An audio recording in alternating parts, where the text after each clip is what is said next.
Allahu krahas asaj që na ka urdhëruar që ta lutim atë, ai ka dhe disa kërkesa normalisht sepse marrëdhënia mes nesh dhe mes tij është bilaterale.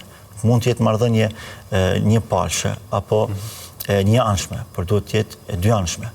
Për këtë arsye Allahu në vazhdimin e ajeteve thot felyastajibu li wal yu'minu bi. Unë i përgjigjem lutjes së lutësit kur ai më thret mua dhe më lutet mua, por ka një kusht.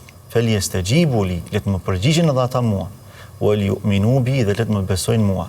La'allahum yarshudun. Çka do të thotë që të orientohen në rrugën e drejtë? Që të më përgjigjen mua, me çfarë? Do të thotë që lutja për aq sa është vlerë është edhe përgjegjësi. Vetë fakti që Allahu na ka përzgjedhur që të jemi pej lutësve drejt tij, kjo do të thotë që Allahu na ka nderuar. Po.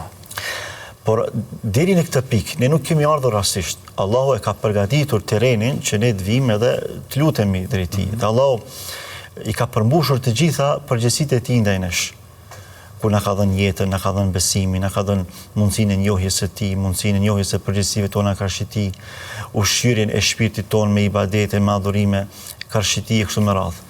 Prandaj thot Allahu e ka një kërkesë të përgjithshme. Felyastajibu li, ju duhet të përgjigjeni ndaj meje me përgjigje të përgjithshme spaku, pra duke besuar Allahun për Zot, duke i përmbushur përgjegjësitë tona karshi tij, duke i realizuar qëllimin e jetës dhe me këmbësinë, pra që realisht janë edhe për përgjithësive bazike në raportin tonë me Allahun e plotfuqishëm.